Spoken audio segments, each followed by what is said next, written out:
Hello, my name is Alicia Shapiro with AInews.com, and today I'm here with Alex from Insilico Medicine. Alex, can you introduce yourself and tell us about Insilico Medicine? Sure. My name is Alex Zhavoronkov. I founded a company called Insilico Medicine. So this company is focusing on AI-powered drug discovery. We utilize the power of generative AI to discover and also develop novel therapeutics for a variety of mostly age-related diseases and cancer. So we have a very different philosophy than many other companies in this field. So we actually think that aging is a fundamental force behind many diseases.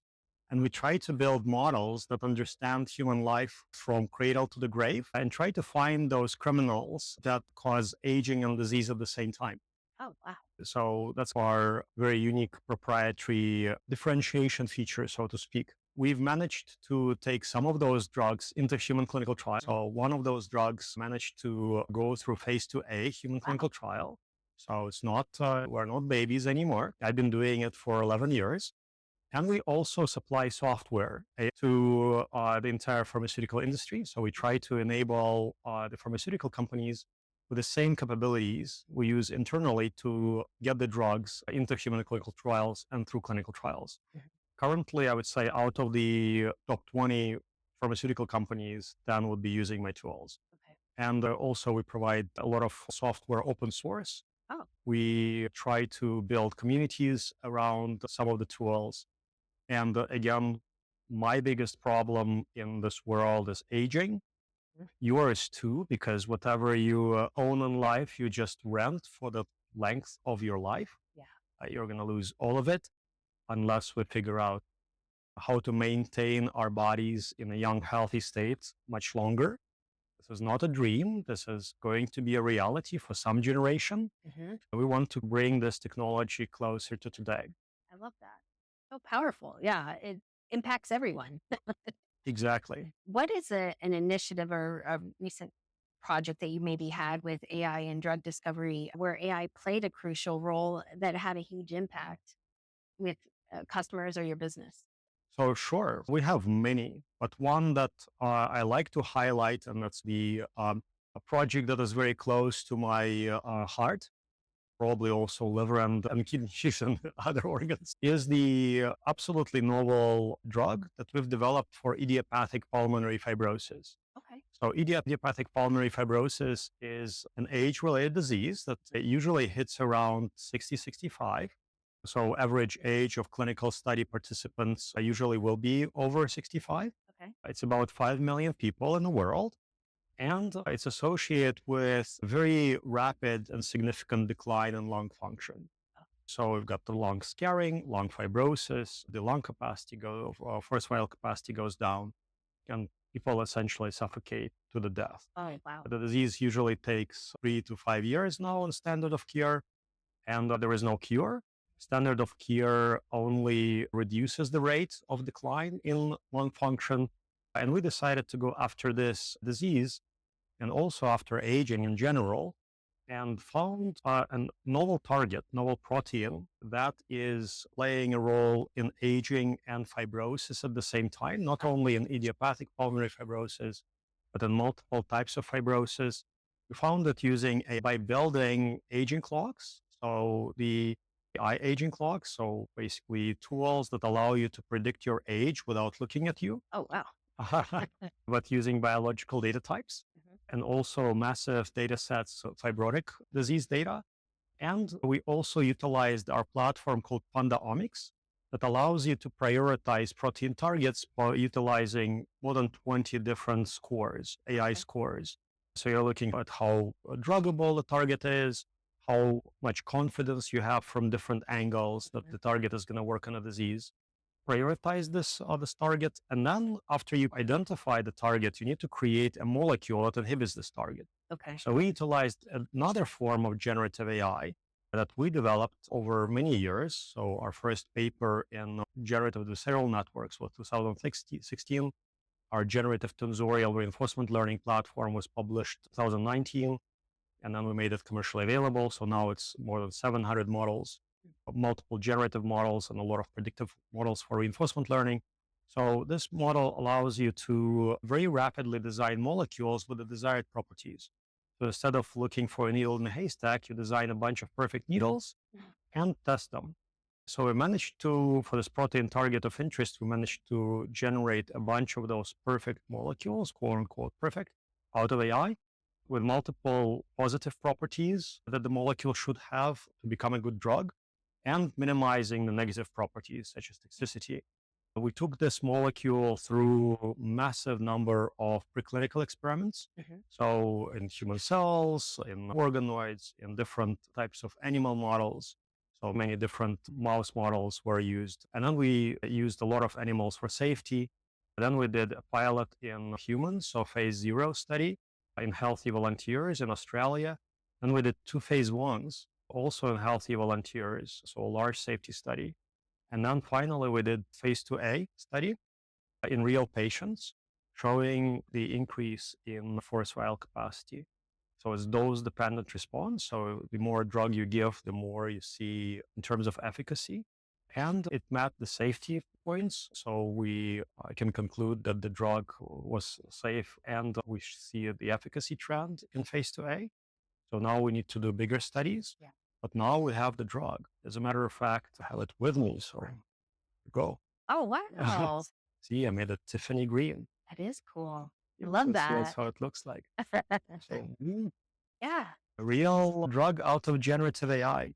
I don't know of Oh, any other great. in clinical trials that was designed for a new target, new molecule using generative AI, completed phase 2A. That's amazing. And if your readers are still with us or are interested in this study, we published the study in a journal called Nature Biotechnology, Oh, great. a very famous, very reputable industry journal in March 2024. And it's basically starts with TNIC.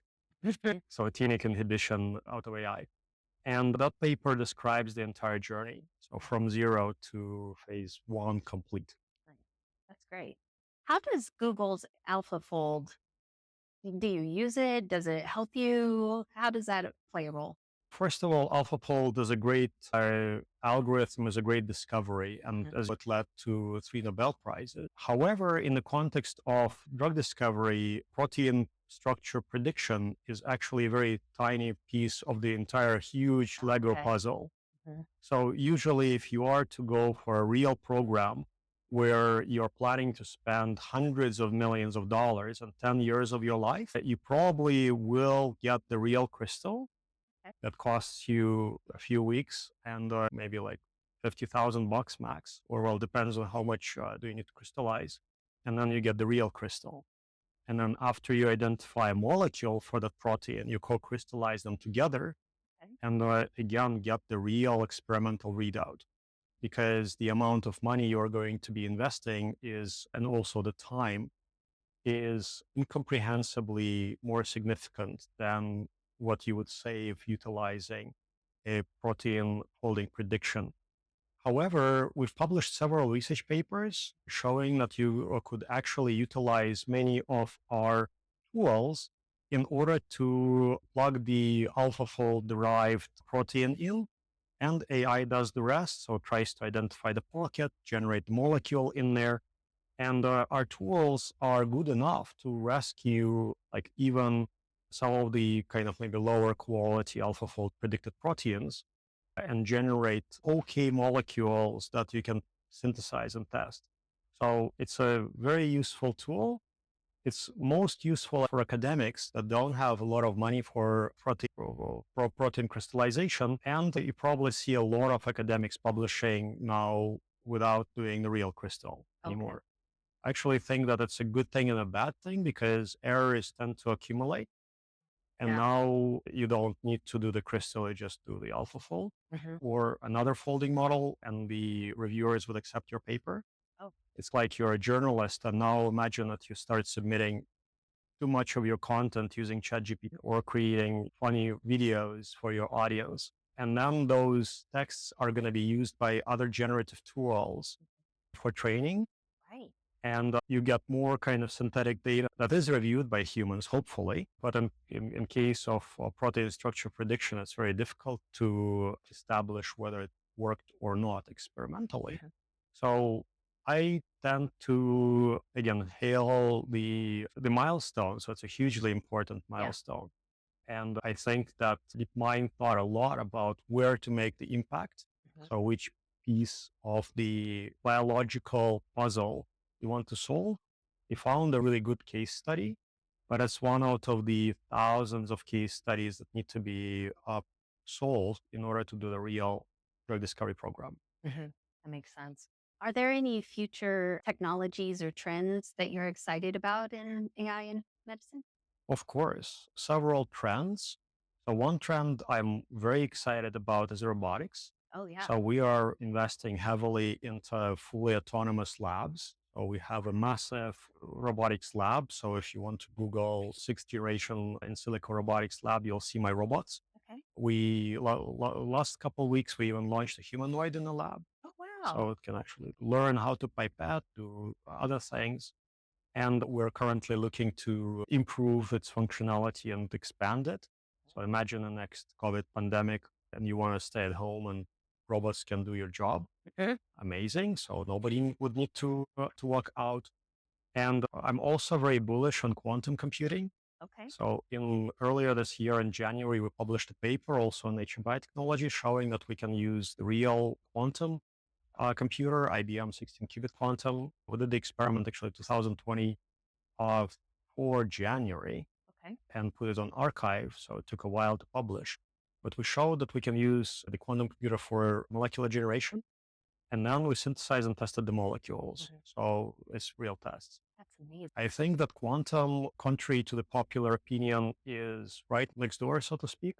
So maybe it's 5 years, Okay. but probably no longer than 5 years. Mm. And right now it's time to be future friendly. Yeah. Another huge opportunity that I see is in China. So nowadays, a lot of people have this kind of anti-China mind virus. Yeah. So they think that, oh, China is somehow bad without the ability to explain why they think so. Mhm. This, we remember we had this kind of period of wokeness where whatever you say could be used against you regardless of what you say. Mhm. So limiting the freedom of speech. So now it's the same with China, but I'm openly highlighting the benefits of utilizing the country as a platform for many things, including drug discovery, because there the chemical synthesis you can do it extremely quickly. So one of the biggest obstacles in challenges in AI-powered drug discovery is actually making stuff. Mhm. So you need to make it and test it. So humans, like some of the smartest humans on the planet, cannot look at the molecule and say whether it's going to work or not, Right. unless it looks exactly like what worked already, Mhm. and they know the molecule. So you have to test it. So for testing, China is number one by Wow. far. You basically save 1 year for testing at least because people work very hard, the infrastructure is there, and the quality is just phenomenal. They invested, I don't know, maybe $1.2 trillion into the infrastructure. We need to replicate that infrastructure in many other places, right? But now I think utilizing China as a platform for drug discovery, that's an amazing path to delivering drugs to patients faster. Also clinical trials there.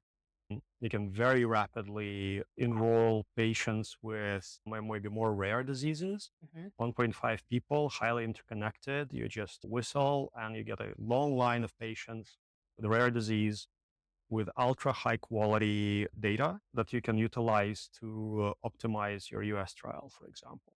And I think that the currently we're not doing a lot of AI in China, but now it looks the talent has surpassed even the wildest dreams that people had. So now you can actually probably go there to do really high quality AI.